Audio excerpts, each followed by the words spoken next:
વાત કરી અગત્યના સમાચારની લોકસભાની ચૂંટણીને લઈ એક તરફ સેન્સ પ્રક્રિયા ચાલી રહી છે, ત્યાં બીજી તરફ વડોદરામાં નિરીક્ષક તરીકે પહોંચેલા પંકજ દેસાઈનું મહત્વપૂર્ણ નિવેદન સામે આવ્યું છે। તેમણે સંભાવનાઓ વ્યક્ત કરી છે કે વડાપ્રધાન નરેન્દ્ર મોદી લોકસભાની ચૂંટણી વડોદરાથી લડી શકે છે।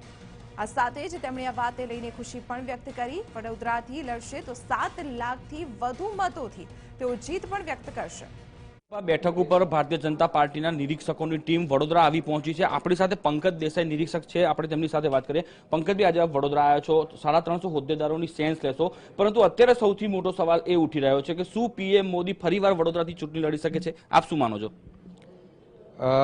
નરેન્દ્રભાઈ વડોદરા સીટમાંથી ચૂંટણી લડ્યા હતા અને જંગી બહુમતીથી આ વડોદરા શહેરની પ્રજાએ અને વડોદરા લોકસભા સીટના સૌ પ્રજાજનો અને ભારતીય જનતા પાર્ટીના કાર્યકર્તાઓએ જીતાડ્યા હતા।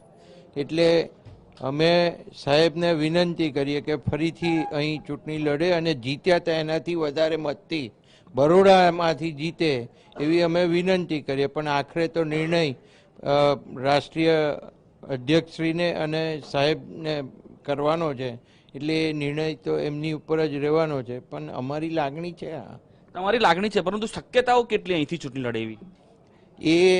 એ તો એમને જ ખબર હોય કે ક્યાંથી ચૂંટણી લડવાના છે। તો રાષ્ટ્રીય અધ્યક્ષશ્રી અને નરેન્દ્રભાઈ સાહેબ જ જાણતા હોય અને એ જ ડિસાઇડ કરવાના હોય, એટલે એમાં અમે કંઈ કહી શકીએ નહીં। પરંતુ લાગી રહ્યું છે કે અત્યારે જે પ્રકારે સમીકરણો બની રહ્યા છે એ જોતા લાગી રહ્યું છે કે પીએમ મોદી ફરી એક વખત વડોદરા બેઠક પરથી લડી શકે એવી શક્યતાઓ પ્રબળ બની જાય। આપ માની રહ્યા છો કે એવી શક્યતા છે? નરેન્દ્રભાઈ ગુજરાતમાંથી ચૂંટણી લડે એ ગુજરાત માટે ખૂબ આનંદની વાત બનશે। બિલકુલ। પીએમ મોદી 2014ની ચૂંટણી વડોદરા લોકસભા બેઠક પરથી લડ્યા હતા। 5,70,128 મતોથી તેઓનો ભવ્ય વિજય થયો હતો। જો ફરી વખત પીએમ મોદી વડોદરા બેઠક પરથી ચૂંટણી લડે તો કેટલા મતે વિજય થાય એવી શક્યતા લાગી રહી છે?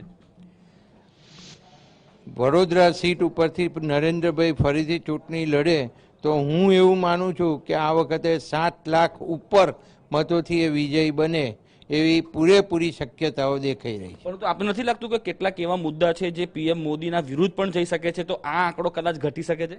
નરેન્દ્રભાઈ સિવાય દેશમાં બીજો કોઈ રાષ્ટ્રીય નેતા એવા કોઈ છે જ નહીં એમના સમકક્ષ કે કોઈ મુદ્દા, મને એવું લાગે છે કે કોઈ મુદ્દા નડે જ નહીં।